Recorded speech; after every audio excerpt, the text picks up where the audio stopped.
special important message.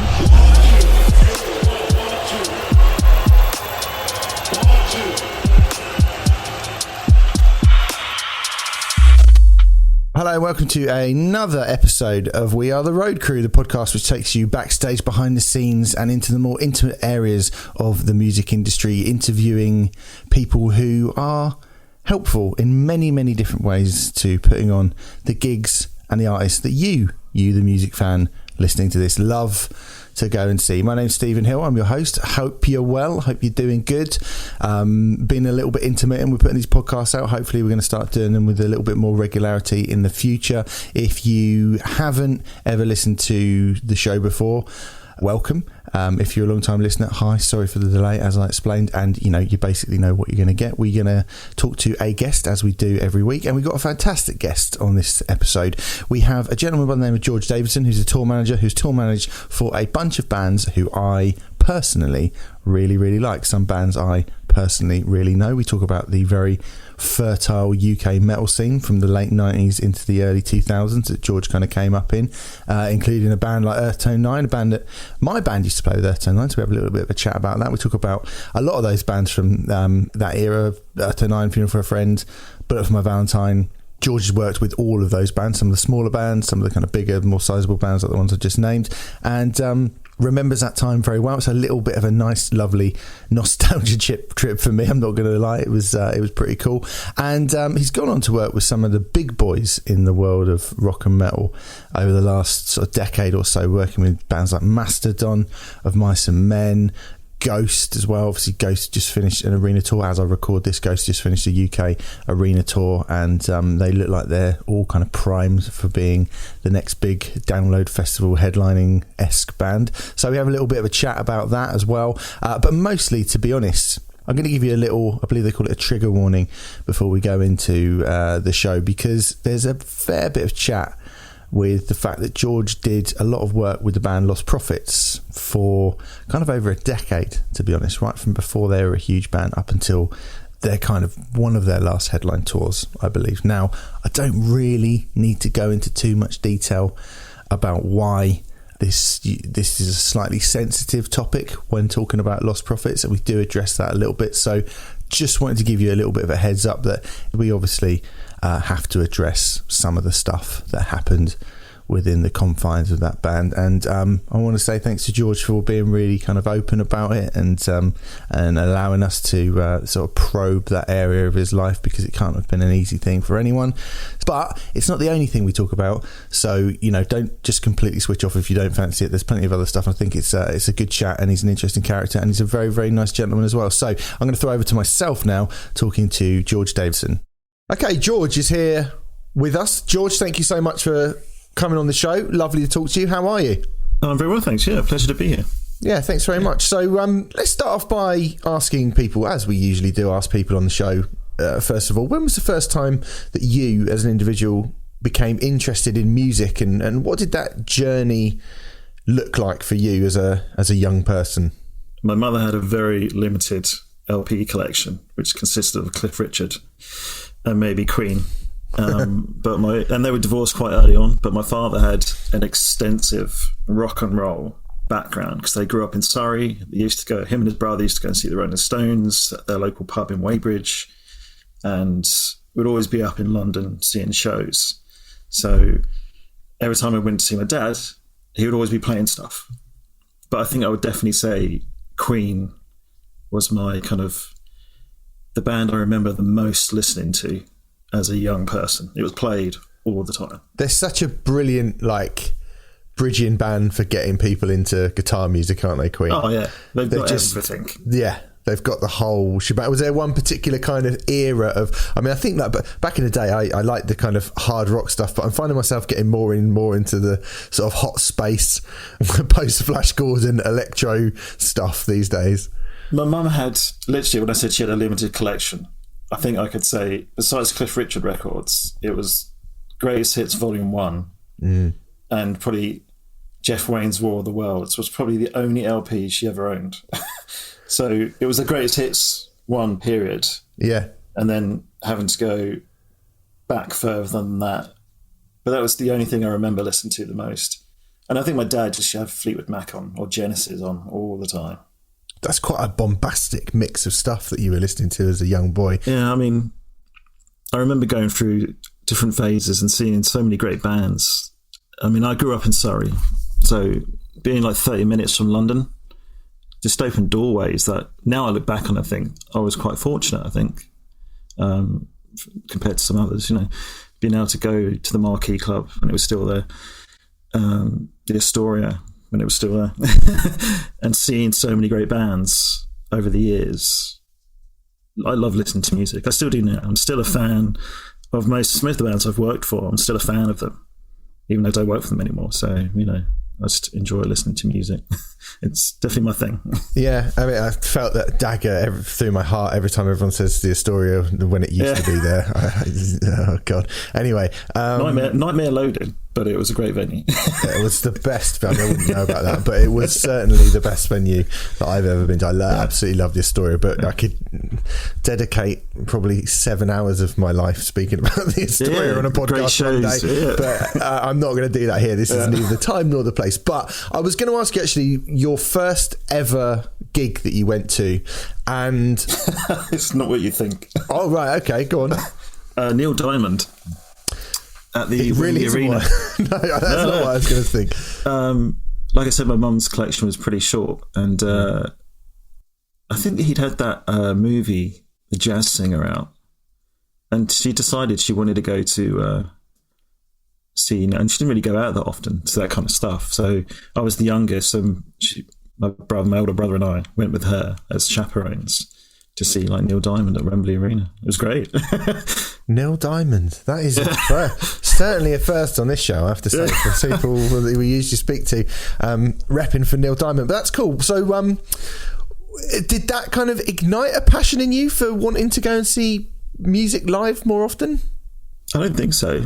I don't remember it being that way. I just remember being a teenager, and one of my friends was a proper metalhead, you could say. He was the guy that introduced me to like Metallica, Megadeth, and at that point it was like the Holy Wars era, and Justice for All, Metallica, and really the thrash stuff that I was really into. You got a favourite member of the Big Four? Oh, it'd be Metallica, no question. Yeah. I mean, as much as I think Rust in Peace is probably one of the best thrash metal albums ever, but I think I've had so many positive experiences seeing Metallica and touring with Metallica that they'll always be my favourite band, I think, no question. And I worked for a band that had worked for their management company, and that was an eye-opening experience as well. That's Q Prime and Cliff Bernstein, etc., etc. Yeah, Peter mentioned Cliff. Yeah. And we'll probably get onto that in a little tiny bit. So, what happened from you as I'm always interested because I was somebody who got into music, started going to gigs, and then thought I'd like to be in a band. I have no musical talent or ability whatsoever, so ergo I just judge other people on their musical ability instead, which is what I've basically ended up doing. But for the people that you speak to on this show, how did it go from you being a kind of thrash metal aficionado, going to shows, you know, the odd Neil Diamond concert here and there, to actually working within the confines of the music industry itself? Friends, basically. My friends were in a band that moved to Nottingham, and I moved to Nottingham kind of a little bit after them, but we kind of we didn't live in the same house. We did later on, actually, but early on I did live with the guitar player and the bass player, and just hanging out with them was going to shows. And, you know, that was just in the back of a car or in a transit van. I would go along and be like, oh, do you mind driving? So, yeah, okay, no problem. Do you want to sell the merch? If we had any. It's like, okay. Do you want to help setting up gear? It's like, yeah, okay. And that would be fine. You just go hang out every weekend, just go off and do shows. And they progressively got within the scene they were in. I thought they did very well, actually. This would be Earthtone 9, I would say. Yeah, right? it was. Yeah, Earthtone okay. 9. Well, let's. They were Warp Spasm. Yeah. In Camberley, then Blast Cage, and then they became Earthtone 9. So for those of you who don't remember Earthtone 9, I'm going to do this. I've never done this before, George, but I'm going to do it because it feels like the right thing to do in this particular this particular podcast. No one else listening can see this, but look, I've actually got. This is how much I like Earthtone. I've actually got Arctangent, the 20th anniversary edition on vinyl, which I got last year. I fucking love Earthtone 9. I mean, this might be a little bit niche for some people listening, but I'm happy to talk about Earthtone 9 for pretty much the rest of this podcast if we had to, if we wanted to. I mean, there's a lot more other stuff to talk about, but I do want to give Earthtone 9 their props as a genuinely brilliant underground metal band of a time in Britain where it was really difficult to be a metal band. Oh wow, it was hard work at the time. I mean, and when you're in it, you don't even think about it. There was no context as well, because they were on Cop Pro Records with Jose and the guys and it was a DIY thing. It wasn't like they were ever signed to a major. Well, very briefly, I think they signed to Ireland, but it was, the whole thing was do it yourself. And we were in a scene where there was, and also we lived in Nottingham, so there was Iron Monkey there. The guys from Rage and Speedhorn were in Corby, that was just down the road. Mm-hmm. There was a bunch of other bands that we always toured with. Brutal Deluxe, Phony. Oh God, yeah. Sixth, maybe. Phony, oh my God, yeah. Kilkus, Autonomy, Vacant Stare. 1 minute. Is it 1 minute silence? 1 minute silence. Forever Until October. Kids Near Water. Kill to This. Kids today do not know. The people in growing up in bands now, where you can just put your music out on the internet, or try and email people or message people for a gig or whatever, will never know the pain and how difficult it was to be a British metal band in 1999. Yeah, we definitely played those shows where there was literally one man and his dog at a gig. But it was fun, really, because, I mean, for them, it was their band, they were doing their thing. For me, I was just tagging along, not realising really that what I was doing was going to be potentially a job, or a job that I would even get paid for. Yeah, they were a great band, actually. They were. Were you on the tour with them when they played? I believe they did. They did a Kerrang X Fest with Soulfly and Glassjaw, and I remember seeing them when they came back off of that. And that, to me, I remember thinking, this is great. This brilliant underground metal band are now playing with these huge kind of American heavyweights of the metal scene. And I remember them coming off of it, and my band did a gig with Earthtone 9 at the Yeovil Ski Lodge just after that tour finished. And I think it was with Kids Near Water and Landmine Spring, I believe, and us going on first. And I remember speaking to Oz Owen Packard, the guitarist in Earthtone 9, and he was just felt quite beaten by that. I mean, this would have been not long before they would have split up, but he just looked like he was kind of what I thought would be this kind of crowning moment of glory for them. It was just them stood in front of two drum kits 10 minutes after the doors opened to 20 odd people, so they tell me. Yeah, it was hard. It was very glamorous at the time, because we did one with Fear Factory as well. We did 3 long tours of Europe. I remember the Glassjaw one, and it was really tough. We had a van that kept on breaking down. Doors would fall off. We're self-driving. It was literally throw and go every single night. I mean, thank God there was catering. I think what made it with Glassjaw were the funniest guys ever. But yeah, it was just a rough tour. Everyone was knackered when we got back. And there was just so many things that happened along the way that just took the energy out of you, emotionally as well as physically, I think. Nothing really within the band as such. It's just the whole experience was just rough. Yeah, I mean, those were the kind of stories and things that I remember hearing from a few bands who managed to get to a certain level at that point as well. Did that make you think, there's probably not really much of a career in this at that point? Because looking at who you work with after that, it's the next generation of bands who actually do go on to make a career which didn't really feel like it was possible to have in British rock and metal in the kind of new metal American obsessed late 90s and early 2000s. Johnny Phillips was always putting shows on at TJ's in Newport, and we'd always do shows down there, and the Lostprophets would do a bunch of supports for them. Obviously, for us, they were like so different from lovely guys, really like sweet guys, and it was just kind of like, oh my God, this is, these guys are great. And Owen was doing marketing as well for bands at the time, and I remember sitting with Owen actually driving along the motorway listening to the original Fake Sound of Progress, and he was like, this band are going to go somewhere, like it's really good, like with context of the scene at the time. And we did a bunch of tours with them on a tour bus. There was like 4 bands on a bus. And then Mike rang me up one day just saying, like, do you want to tour manage us? Because basically I was the only other tour manager they'd ever met, because they never really toured out of Wales properly, you know. And I think they just got signed. They just got signed to Q Prime as well. And I remember saying no at first, because my allegiances were to Earthtone 9. And I remember chatting to Owen about it, and he was like, you're a fucking idiot. You need to call them back. Call Mike back. Don't worry about us. Like, we're not going anywhere. You need to call Mike back and tell him yes, because they're gonna do something. So I was like, okay. So I called Mike back, and that was that, really. It happened so quickly for that band, yes, didn't it? Yeah. It seemed to happen so quickly. It felt like the album came out. I mean, I remember getting the record, and they were still kind of the opening band on those Earthtone 9 tours, from what I remember. They were below Miocene and Stamping Ground and bands like that. And then suddenly, a few months down the line, it literally felt like kind of 6 to 10 months down the line, they were opening for Linkin Park at Brixton Academy, opening for Deftones. They had everything. The Forum.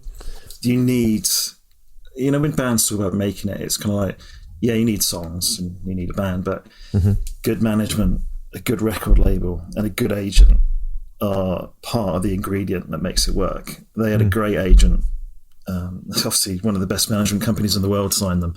And they were signed to a major label. It was just, and they had the looks and the sound. It was just like, I remember joining them, and suddenly we were doing a video on top of the car park for Shinobi, I think. And I remember that 18 months has been doing the videos, doing this toilet tour. We call it toilet tour, like 500, 800 cap venues. At the end of that tour, we headlined Brixton Academy. And it all happened in that space of time, from going from one thing to another. And it was just a whirlwind for all of us at the time. And we did so many crazy things, just as in having to fly around the world, or fly back to do, Top of the Pops, flying back again, or flying from New Zealand or Australia, I think, flying straight into LA, having to do like a halftime Super Bowl show at not the Roxy, somewhere along, I think it might be the Roxy, and then the next day having to fly into New York to do another show there, and then the next day fly to London to pick up a tour bus to start the show in Glasgow the following day, with hardly any days off. And it was just kind of like, your feet didn't touch the ground. It was crazy. It really was, actually. And they had Avenged Sevenfold opening for them as the opening band on one of their tours a couple of years later, didn't they? I was thinking about this recently, actually. We had Bronx, and we have a band I love now, and Avenged as well. And it was just kind of like, I remember I was thinking about how Stuart was so adamant about getting the Bronx on. He was so happy. And it was, I remember turning up and I was like, who are these guys? I mean, never really heard of Avenged. I've heard of the Bronx at the time, but it was fantastic. We did so many good tours with so many great bands. It was a wild era, and I think that kind of kicked the door down Lostprophets for a lot of British bands following in the aftermath. Many of good ones as well. Really, like the Welsh scene, I think, really. Because I did, when I wasn't working for Lostprophets, I ended up doing Funeral for a Friend, and another amazing Welsh band, which I love those guys. But it was the same thing, came back, and different management company, different label, but starting on doing the toilet tour again, basically, and then ended up playing some massive shows at the end. I mean, I think because Lostprophets were the first band, I suppose that does feel like the more surprising thing. But to me, the success of Funeral for a Friend was even more surprising in many ways, because I think they were playing probably a less commercial at that period style of music. And also, again, the growth of Funeral for a Friend. I mean, I remember seeing them, they played my village hall, Funeral for a Friend, in about 2003. And then within a year, I opened the paper and the top 40 was in there, and their album was in the top 10. And I just remember thinking, another band who've got the same name as that band who played my village. Oh God, it's that band. How the fuck has that happened? I mean, yeah, again, on the quality of a very, very, very strong debut record. But I mean, for you as well, for your career, that must have been incredible, because I mean, lightning essentially striking twice with two bands from roughly the same scene playing kind of roughly, broadly speaking, the same sort of music, which I guess 2-3 years before, and you just never could have imagined those bands getting to that point at all, let alone getting to that point within a kind of couple of years of each other. So what was that like to be around that growth again with Funeral for a Friend? It was great. I mean, I think Funeral struggled with it more than I think the Prophets did. The Prophets wanted it to be big. So they were very driven, very ambitious, and they knew what they were doing, you know. And I think Funeral, it happened, and I think it caught some of them off guard, I think, in the sense that they just weren't expecting it. Like maybe like everyone else, they weren't expecting that album to do so well, and the follow-up to really cement them as a great touring band as well as a great album band. I remember coming off the Lostprophets, just thinking, on a high, just thinking, wow, this has been amazing. I went travelling around the world, just carried on travelling, came back and then literally started straight away with Funeral. And not even thinking the record was great. Really, I still listen to it now, I think it's fantastic. I guess I didn't really think about it at the time. So, okay, let's go and do this. Like, they're a good band and they're lovely guys. And suddenly, like 8 months later, you're like, hang on a minute, this is happening again. Like something's happening, you know, the buzz is there and the tours are there as well, which is always a good sign. I honestly didn't really think about it until later on in context, you know. It was just you were there. And I think that sometimes the problem with being a tour manager is that you're very much in the moment. Managers make plans for bands for 5 to 10 years or have to deal with situations like that, whereas tour managers are dealing with situations as they happen all the time. That was kind of my mindset, everything. And there was so much happening. Like tours coming in left, right and centre. You're just focused on doing what you're doing, trying to keep the train on the tracks and making sure everybody else is on board the train and not drifting off or doing stupid things, you know. You must have felt like something of a kind of good luck charm for a lot of these bands, because the next band that I was going to talk to you about were another Welsh band, another band who got massive, who are, you know, they're the biggest British metal band since Iron Maiden, Bullet for My Valentine, aren't they? Whether you like them or not, they are absolutely massive. And they were another band who just kind of seemed to appear and suddenly become huge when the Poison came out. I mean, still, you know, I saw them playing, what was it, 3 nights at Brixton a few years ago with Killswitch Engage when they were doing the Poison in full. Like, that album seems to be another one of those classic records from that time. Yeah, tell us about working with Bullet and again how quickly all of that happened. Well, I think for all I'll say this for all 3 bands, they worked really hard. Like, the amount of tours, all of them did. I mean, we talk about it happening quickly, but there was so much work that went into it. And for Bullet, I joined them. I remember doing one tour on the Poison tour for them, just to cover for someone. And then I was at a point where nothing was happening with Prophets or Funeral. And they're like, oh, do you want to come back? And I started properly with them on the Scream Aim Fire record. My first gig was to fly to LA with them and do a photo shoot and maybe a video for Scream Aim Fire, I think. And then I think we went on tour and I did that record and the next record, like back to back. I just remember we worked so many tours, like, you know, it was 8 weeks on, a couple of weeks off, 8 weeks on, or 6 weeks, and it was just non-stop. And they are the funniest guys ever. At that time when it was Moose, Jay, obviously Patches, obviously still in the band, and Matt, but they were the funniest guys ever. Like, they made the whole experience pleasurable. Have you got any, as someone who's worked with, I mean, let's remove Lostprophets from the equation for the moment and just concentrate on Funeral for a Friend and Bullet for My Valentine. Have you got any kind of theories as to why, I mean, back around this era, around the kind of mid-2000s, when those bands were at the absolute, what we now would probably consider the kind of peak of their powers, that early part of their career, totally getting tipped for download headliner status, completely being, it would, you know, you would assume they would be the next in line to follow in the footsteps of Slipknot, Metallica, Pantera, Megadeth, you know, Sabbath, even Iron Maiden, whoever, they were going to be the next big group of rock bands. And it's not really happened in the way that I think people kind of presumed or predicted would have happened around this time. Have you got any ideas, having worked closely with those bands, why it's not really happened in that way? I think Bullet had 2 great records back to back. Screaming Fire and Fever, and the one after that maybe wasn't so hot. And I think maybe their position has slipped a bit. I mean, thank God they've got such a hardcore following of fans, so they can play at a level where they're doing great, and they're still obviously doing some arena shows, which is fantastic. But it's tough to maintain that level. I mean, it's hard to get there, and once you get there, you've still got to fight for your place there. I think some of these bands, like Lostprophets was a democracy, Funeral was a democracy, but it wasn't so much a democracy. It was more Matt's band and the other guys. And I guess whatever decisions have been made, whether it's stylistic or music style, sometimes you just don't get it right. And you take a step back, and then maybe it helps you next time to get it right the next time. I think it's very hard to say. I mean, to be able to get it right every time, when I was with Ghosts, he managed to do it. I don't know how he did it, but he managed to do it. Well, let's talk about one you've already sort of mentioned a band that you worked with in the last few years who are on the verge of really, really doing it and genuinely becoming a festival headlining band.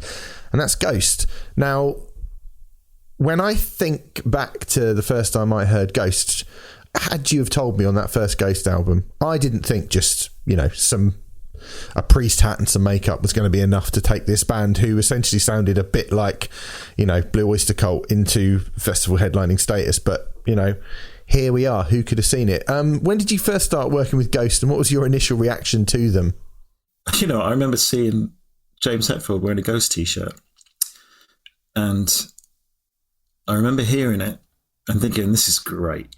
I thought there was a lot of humour in it, and also there was a lot of just good songs, like really good songs. And I remember seeing them in Sweden. They played some festival there. And also I was working with Mastodon for a while, and they were the opening band with Opeth, Mastodon and Ghost in 2012. Yeah. And getting to meet them then, and just thinking, they're not just an album band. They can play, and they're great. But the whole shtick was just, I thought it was hilarious. And I don't mean that in a disparaging way. I just thought, this is fantastic. Because I never really had that Kiss experience or like costume band experience before. I was just thinking, how's this going to work? Like, really? Like, yeah. And you just sucked into this thing, like, oh, they're pulling this off. I don't know how they're doing it, but it works. And at the time, not even realising really it's just one guy. The other guys were just his friends. One guy pretty much doing the bulk of all the writing and everything. But yeah, then I remember a friend of mine was tour managing them. I remember saying to him, don't mess this up. This band are definitely going some places. And they also got taken on by the same management as Mastodon and Slayer. And I know those guys quite well, Kristen and Rick. And I said to them at the time, if anything does happen, give me a call. Because I would love to do that, because it looks like it could be fun. And maybe 6 to 8 months later, they were like, are you serious about that? Because it's a step down for you, because we can't pay you as much as you normally get paid, but we really want you to do it. And I was just like, I'd love to do it. And so from 2013 to 2020, I was with them. And must have seen some mad things. Because mad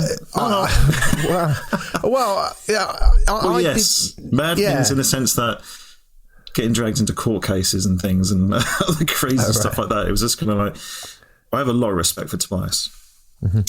He's one of the few artists I've ever worked with that has a very clear vision of what he wants, and he knows how to get there, but he's not a dick about it. He'll learn everything there is to know about a particular thing, like lights. If anyone knows Tobias, he loves his lighting rigs. He learned light fixtures, what they do, what they don't do. He knows so how it would affect his show. So when he's designing a show in his head, he'll be thinking through, right, I can use this, I can use that. He'll spend time doing that. Then he'll move on to, he has a memory. He's a big Metallica fan. And he has a memory of every Metallica tour they've ever done. He can tell you where they were playing in whatever year, whatever venue. And he uses that as a template as to how Ghost should be progressing. Like Metallica did a tour of all the C markets in America, blah, blah, blah. Why aren't we doing that?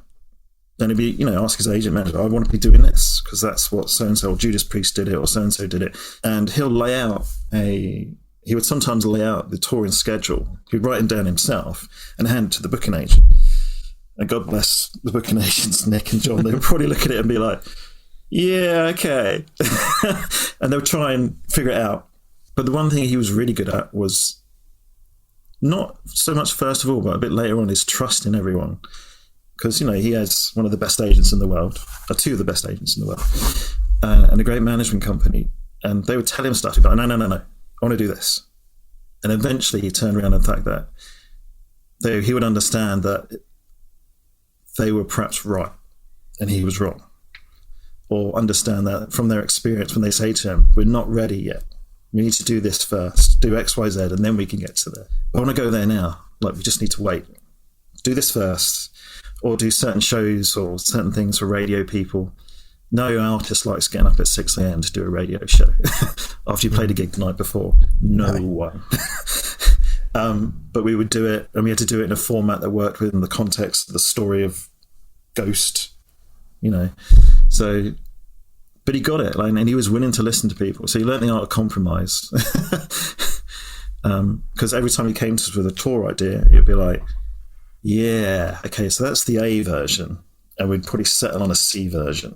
But we had to do the A version first to get to the B version, realise that it was still too expensive, and get to the C version. But he got it, and he covered every aspect of the touring, I think, business. He makes point of being friends with promoters, knowing them by name, having their phone numbers in his phone. Just because he's smart, he's just he just wants to get to know people. And he does it in a genuine way. He's not just being ruthless about the whole thing, but that's why I have a lot of respect for the guy. He knows what he's doing, and he's learned his lessons along the way. So I think they will get there. Well, they're playing the O2. I know. Like I say, I remember my time with them very fondly. Do you see them getting to the point of will they scale the mountain? Do you think? Are we looking at, we mentioned kind of Funeral for a Friend and Bullet not quite managing to do it, but I can't imagine Ghost. I can't envisage the next decade not having a Ghost headlining performance at the Download Festival. I think it will happen for them for sure. Yeah, he's got great agents, great management team, and a great record label who are passionate about what he's doing. So everything is there in the right. Everything's there in the right place. It's just got to push it forward and see what happens. And the fact that he does have this vision, I think obviously the story of the whole band, the legend of it, for some people just go because they like the singles and the songs, and other people get into the Pappers and the story of the Pappers, and they buy the VIP thing and see all the dead Pappers laid out and whatever, and they think it's so cool. He just seems to have got it right for his band. It probably wouldn't work for any other act if they tried to do it.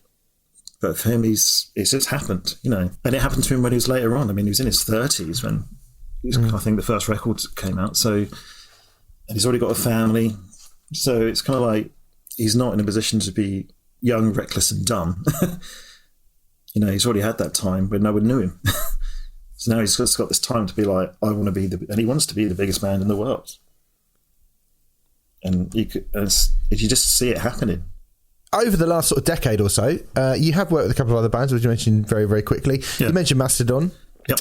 Again, absolutely love that band. Yeah. Love that band. They're just fantastic band. Really interesting, 4 very different, quite unique characters in that band. Yeah. Lovely guys. Or three and Brent is what I guess. Yeah. Right. What was that period of working with Mastodon like? Because that was around the time where they were also, I think the idea of Mastodon headlining a Download or something, I think that we can kind of put that to bed now. But there was a little period where they were the kind of the hipster mainstream metal band du jour, weren't they? Yeah. Again, the same management company I'd worked for a long time.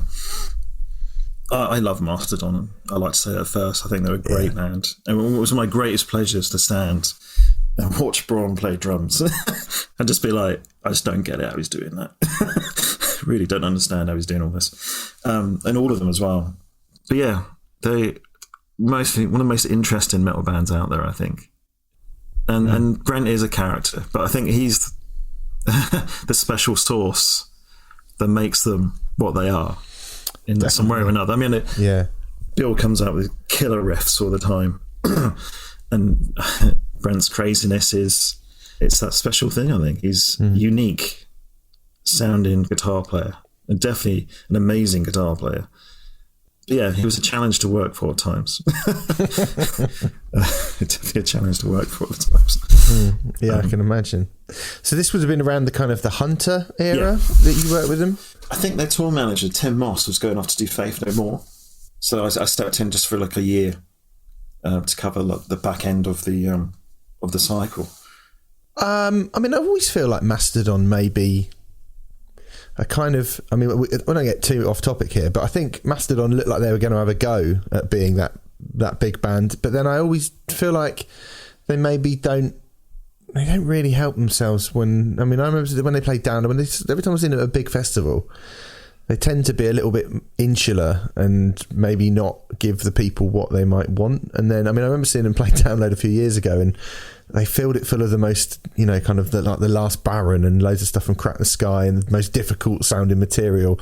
And then 2 nights later, they played the Metal Hammer Golden God Awards, and they broke out Curl of the Burl, which they didn't play, and Blood and Thunder, which they didn't play. And you just think, this is a set. You've got 15 minutes, and you're just playing the bangers. You just played in front of 80,000 people at Download, and you didn't give them any of this stuff at all. But it was, I just sort of think that part of me wonders if they do something and then they go, no, we don't care if people like us or not, really. It could well be. Yeah. Yeah, it could well be. I mean, I think it's always a tough one when you got 4 individuals in a band. It is a democracy with them. And even set lists are a democratic process. I mean, one of the good things with Ghost, because it was one guy's choice, it was very easy to get things done. Yeah. Or even simple things like just getting the set list done. That's the set list, and that's what we're sticking to. All right, then. Great. Everyone else, it would chop and change depending on what others were feeling at the time.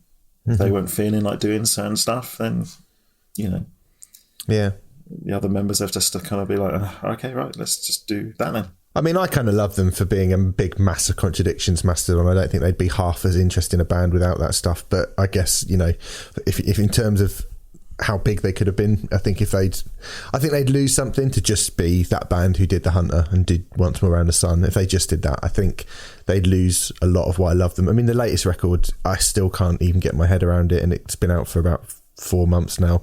But I'm the same way, actually. Kind of love them. I kind of love them for it. Kind of absolutely why they're one of the best metal bands, maybe the best metal band of the 21st century, I would say. Anyway, one more band who you worked with who were Of Mice and Men around sort of 2014, 2015. Of Mice and Men are that's a funny thing as well, because again, a band who there was a little tiny period around the kind of Restoring Force era, this era that I think where you worked at a band when I saw them supporting Linkin Park at the O2. They were front cover of Metal Hammer. They played Brixton Academy.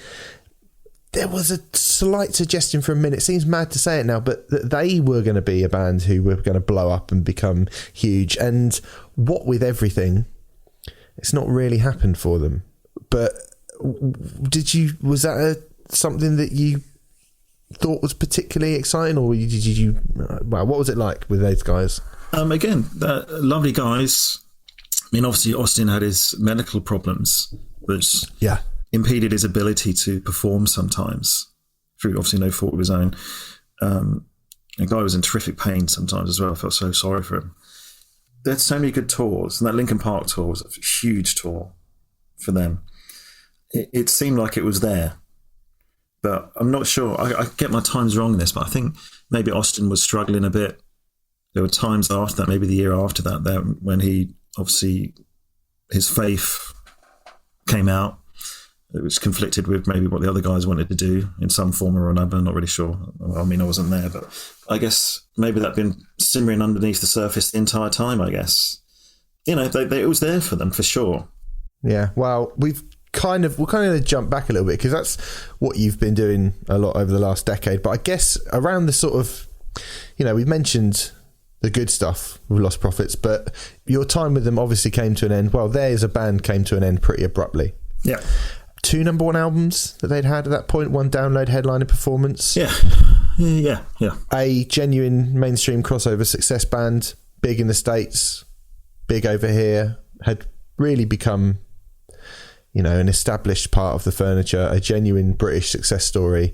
And no one ever talks about that anymore, because you can't really think about that when someone says the word Lostprophets. That's not where your mind goes anymore. No, and not. I do, having had limited kind of conversations with a couple of the members of the band, and I really love I want to say I really love No Devotion, the band they did after him, and I think that band seemed to have been criminally ignored, and I hope they come back and do another record, because that first record they put out was excellent. But from your perspective, that whole period must have been just such a bizarre whirlwind of turn of events. I finished with them on Liberation Transmission, so we finished the album cycle. I went off to do Funeral probably, and then they recorded a record and then they scrapped it. So it took like 2.5 years away. I can't remember the name of the record they did after that, but by that point I was already cemented with Bullet for My Valentine. So when they said, "Can you come back?" I was like, I can't leave this. We're right in the middle of doing something. So it was a period of time where I stopped. I wasn't working with them. And right at the end, I came back. They'd been through all this shit with Ian, him being a drug addict, doing this type of stuff, and got to the end. They're like, "Can you come back and we're doing a Warped tour, and then we're doing a headline tour of the UK, then we're going to go to Russia." I was like, "Yeah, okay, I can do that." Yeah. And basically, it came to the end of the UK tour. Loads of weird shit was going on, and I remember saying goodbye to them and Ian. And then I think 3 weeks later, he got arrested. So it was just kind of like, it just felt like I just didn't believe it at first. Like a lot of people that worked with the band just couldn't believe it. It was just kind of like, there's no way this could be true. Because Ian's proclivities were like hot blonde chicks kind of thing. That was his thing. And it was a bit later on, while maybe coming up to the court case, where someone had messaged me and just said, "You might want to step away from this." Because I was kind of on the fence. I was just kind of like, I'm not really sure, but I just can't believe it. And then this person messaged me and just said, "You definitely want to step away from this." And I was like, "Really?" And it was a lady fan that we knew. And she's like, "You definitely want to step away from this, because trust me, it's true." I was like, and she had no reason to lie. And I remember emailing the management company and speaking to some of the band. I said, "I just had this experience. This person that we all knew has just told me this. And like, what have you heard?" And they're kind of like, it was kind of like, "We don't know. All we're hearing is what we're hearing from his lawyer." And obviously he denied everything to his own family and everything, up until I think the day of the court case, I think, when he finally admitted his guilt. But then, yeah, after hearing that, I was just like, I'm stepping away from it. I don't want to get involved in any of this anymore. It's just too messed up. And knowing that someone from outside had essentially warned me that it's true, it was just like, I can't deal with this. And I just felt so, when it all came out, I just felt so sorry. All those guys had spent years, like Mike had known him since they were little kids growing up in the valleys. And they all know each other for such a long time, and built this career, this success. I know it dipped a little bit, but they were still doing well, and then to have the whole thing basically wiped away, like everything they did, all those great songs and stuff. Like, I haven't listened to any of their songs by choice since it happened. Like a colleague of mine put it, "Oh, you remember this? You used to work for them." And it's like, I can't listen to his voice anymore because I associate what he did. And I'm sure the same as the rest of the guys as well. But I mean, I thank God that all of them had something else to fall back on. They I like to say they all married very well, very successful partners and wives, that they could get on their feet and do something else and try and put this behind them. I never put it behind them. No one can, but to this day, I think about it every now and again, and I'm just kind of like, I can't get my head around how someone goes from, you think you know someone, and then realising that you don't.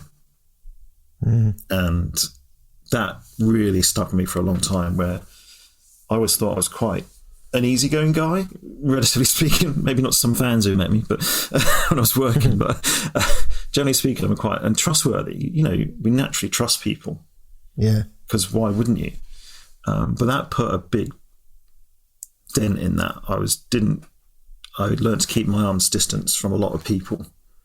Maybe to my detriment as well, because I'm just kind of like, I have no idea really what you're like. You seem quite nice, but even for me, that was my own little thing. It's nothing compared to what the other guys must have gone through, and all the other people involved in it as well. Because there were so many people, management, label people that knew him and them, that all just sitting there just going, I can't believe this is happening.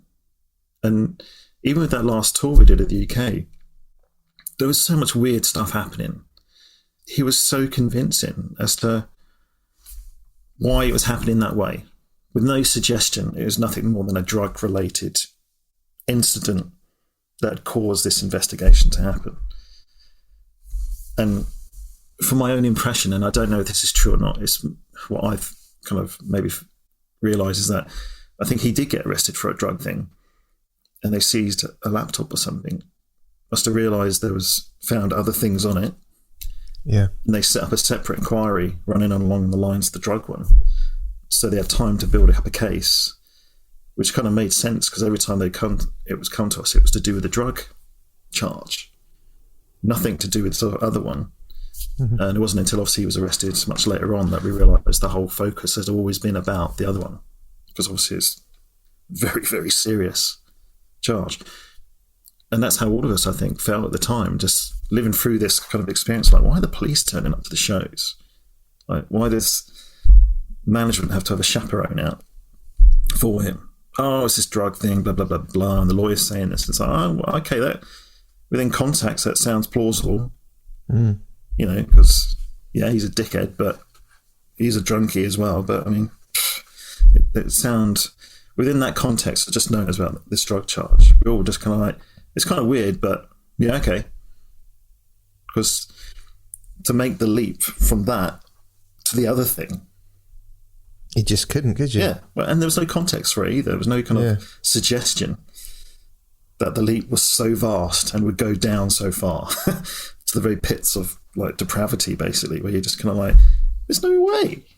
And he was doing it though. That was the horrible thing. I mean, I wasn't involved in the case directly, but I did have to talk to the police just to confirm dates and where we stayed and hotels. Obviously, they were building up this case. And you were just kind of like, I can't believe this. Like, of all the things that have happened, that could happen to a band. Like, there's many things I think you could do in life that you can come back from, but there's no coming back from that. No. And it's, I mean, I'm glad you kind of mentioned about the band's reaction. I mean, I've heard kind of third-hand information, I guess, from Lee and Stuart from the band, both smashed up their gold records. They've said they've smashed them up and they want nothing, and they feel kind of, you know, sick at the idea that they ever had any kind of association with him at all. And you see things, you can't help but see things online where people will go, well, the band, they must have known, they must have all been out. Everybody knew. But that is such a kind of absurd thing to say, surely, isn't it? Stuart had children. No one knew. It's the same, not the argument, but when people ask me about it, I say it's the same as when you read about a serial killer living with his family for years and no one figured out. Why didn't the wife figure out that he was a serial killer? Because they don't go around with a sign saying, I'm a serial killer. And a paedophile does not go around with a sign saying, I'm a paedophile. And also, people forget, Ian was extremely intelligent. He wasn't some dumb schmuck. Like, he really was very smart. He knew what he was doing.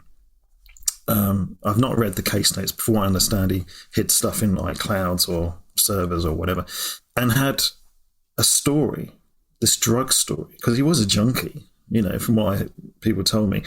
And so that was his cover, doing drugs. Now, this is to do with this drug charge and blah, blah, blah. And so it was a half truth mixed with a lie, and without knowing anything else about the rest of it. there's no way anyone would ever say, yeah, we saw that coming. It's like impossible. Okay, it's an unbelievable thing. It still feels kind of unbelievable with someone who, I really liked that band a lot when I was younger, when they first came out. Start Something, Fake Sound of Progress, they're great records, but Lost Train Home is fucking amazing. Burn, they got those first 3 albums are fucking, they're excellent. So, let's try and lighten the mood to end the podcast, because we do not want to end the podcast on that, George, because you've had a lot of things that have happened in your career, and I don't want you to be kind of us to make it feel like we've defined you by that. The last few years with COVID, what have you been up to? How's it been? As someone who's spent a lot of time on the road, I guess you've not really been able to, although you are probably looking to get back onto the road at this point. Yeah. Actually, for us, it wasn't so bad. My wife worked with Ghost with me for like 6 years. So she was doing wardrobe until, due to health reasons, she couldn't carry on doing that. And we literally just bought a house in 2019. So by the time we finished, like my last show was in Mexico in March 2020. And you came home in March, and obviously, literally weeks later, the whole world locked down, more or less, And it was kind of like, okay, well, you know what? We just got this house that we haven't really had a chance to do anything with because we've been away. So we just kind of been tinkering around the house. And there's so many of my colleagues that have struggled, but we did okay out of the government grant system. And we've managed to kind of get on by, literally, for the last 2 years, and looking to go back on the road at some point in the future, find that next band, basically, or artist. I realise now that I enjoy doing tour management. I like it a lot. Yeah. Is there a bucket list band that you would wish to kind of, if you could get on tour with someone? I feel like I know you might say, but is there one band that you want to go, they're the band to go out with for me? Well, I think the obvious choice would be Metallica. Yeah, that would have been my guess for you, to be honest. But actually, there's a couple of artists that I really love, like Ray LaMontagne.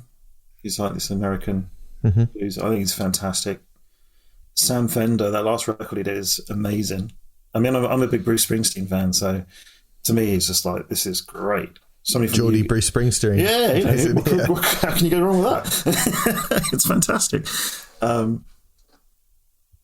I hate to say it, that I don't, besides Gojira, I'm trying to think of anyone in the metal world who's, and this is due to my own ignorance, actually, because I don't read Kerrang anymore and I don't keep my finger on the pulse of what's going on. Who else is up and coming that could potentially be someone that you'd be, that could be interesting. That could be fun. I could give you a few pointers after we finish recording. Don't worry about that. I can give you a few recommendations. But I want to ask you as well, best and worst day on the job you've ever had. I think we've kind of covered a lot of the worst stuff. But I did that one down. Best moments on the job. I go back to when Lostprophets headline Download, actually. It was an experience. Like, never thought that band would be able to, and standing at front of house and just being this sense of accomplishment and pride in everyone that had worked so hard to get them there. I get that feeling. We go, and even with Ghost, I think when we did our first arena tour, standing at front of house, and you just get this feeling that when the whole crowd's in there and doing their thing, and you just sit there and you're like, you're part of something that made this happen. I do get this feeling of just like, oh wow, really emotional quite now. This is quite an amazing experience, like, because you helped make this happen. You don't have to be up on the stage to have that feeling, I think. Of course, no. So Lostprophets to Download. I think that goes to first arena tour we did as well. It's pretty big one, I think. So dare I ask the worst? There's been quite a few, actually. Kind of worst. I think I've got a list of worst. I think every tour manager must have a list of worst things. I think I'll just pick one. Yeah, actually, we did a show with Bullet, actually, where we had to fly from Spain to Norway. And then Norway, we had to go to Russia. And this is just one of those things where everything worked against us. We flew to Norway, did the show, we had to leave it. No one got any sleep because the flight was leaving at 4 a.m. We get to the airport in Bumfuck, Norway, and the flight's been cancelled. And they rescheduled everybody on our party because it was a small airport on different flights. And we're traveling with like 30, 40 pieces of gear. And going to Russia isn't the easiest country to go to. Bless them. And so I had a front of house guy, literally had to get on a plane. We got to the counter that your flight's been cancelled. It's like, okay, so what does that mean? Well, David, he's going to go on this flight. It's leaving in half an hour. These 4 are going to have to go on this flight, and these 5 are going to have to go on this flight. I'm like, you're kidding me, right? We need to be together because of the gear as well. And so I basically, one guy had to go with them. We very quickly split the gear up. We're flying with a carnet, which doesn't make it any easier because the gear has been split up. So I had to send my crew on one flight, and me and the band, 3 members of the band had to go on one flight, and the other guy had to go on his own on another flight. All the time trying to call Russia, try and tell them that we're not all arriving at the same time. Yeah. And calling management and calling the agents to let everyone know that the whole thing's gone completely pear-shaped. And, and literally it all happened within minutes. Like, you have to go here, you have to go there. That flight's like, I've got an hour to speak to so-and-so. Everyone's going off in different directions. I remember getting to Schiphol in Amsterdam, getting off the plane, and again, they cancelled the other flight we were going to go on. And I was like, you're kidding me. Like, when's our next flight? Oh, it leaves in 10 minutes. Like, what? Oh, we cancelled the one that was leaving in 35 minutes, but now put your one that's leaving in 10 minutes. So it's a run. I don't know if you've ever been to Schiphol. It's a big airport. Right. Run, literally, because some of the guys were like, oh, I just want to go and get a beer. Like, no.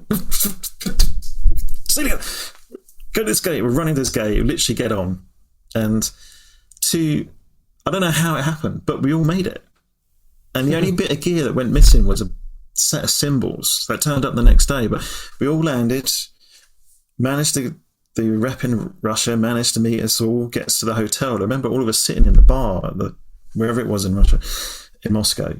And suddenly the last guy came in through the door, and everyone's like, just a round of applause, and all of us are sitting there going, I can't believe that happened. Just couldn't believe it, because it just looked like everything had gone wrong. But that's kind of triumph over adversity in a lot of ways. Yeah, I mean, there's plenty of other stories that involve other stupid things happening, but I can't really speak about that. Yeah, fair enough. People ended up in jail and things like that, and you're just kind of oh, God. But that was more of a nice, happy ending. We all got there, and the shows happened, and they were fantastic. But I always remember that, because I just remember standing at the airport counter, suddenly feeling like, because you are the tour manager, you feel responsible for everyone. Mm. And your heart just sinks, where you're just like, you what? And knowing that it's like 4 a.m, you can't get hold of anyone, and suddenly you're going here, you're going there, and they're looking at you, but what do I do after that? Oh, you just need to do this and figure it out, and I'll try and call you. Yeah, but my phone doesn't work, and you're like, oh God, just go. You're going to be fine. It's going to be great. And having your heart just kind of like pounding out your chest, because you're just thinking, are we going to make this? Like, the show must go on. I'm sure it's happened to every band at some point, something stupid like that. But for me, that was one of the worst ones. I still can't believe we made it, actually, thinking about it. And they were the hottest shows. It was a heat wave in Russia, I think, at the time. Some of the hottest gigs I've ever done in my life. That's meant a heat wave in Russia. Yeah, we played in some club in St. Petersburg, and I remember Moose coming off. He did fall off his stool during the gig, and because he was just like heat exhaustion. There was no aircon ventilation, and for some reason there was a heat wave happening, and he managed to get back up and throw up and do another maybe 1 or 2 songs. I remember everyone coming out of the back, finishing the gig, grabbing them all, throwing them out the back door, and then just laying all of them on the ground, pouring water over everyone, because they were gone, just dead. Like, can't go back and do another song. They're like, no, I can't even move. Wow. So yeah, Good shows, though. Okay. yeah. I'll let you go, George. Thank you very much for your time. It's been great chatting to you. Yeah, hope you get that call from Lars very soon. I'll be crossing my fingers that it comes for you. But thanks for being on the show. No, pleasure. All right, there you go. Thank you very much for listening to the show. That was George and his life and career in the music industry. Good chat, good dude. Really, really interesting to work with some great bands, and I very much enjoyed the time I spent in his company. So we shall be back with another episode and another guest very, very soon, hopefully. I'm not going to make any kind of promises because as I sit here recording, I haven't actually recorded that chat yet. It's getting a festival season as I'm recording this. The things are busy, but thanks very much for listening. And if you would like to leave a review of the show, I think we're on Spotify now, so you can leave 5-star reviews only, please. That would be the nice thing to do. That would be a particularly nice thing to do on your part. And if you want to give us a follow at Road Crew Pods on Twitter, you can find us on Facebook and on Instagram just by typing in the name of the podcast, which is We Are the Road Crew. But for now, thank you very much for listening. We will see you next time with another guest and with more exciting chat. There's me bigging myself up. It will be exciting chat. Thanks very much. See you next time.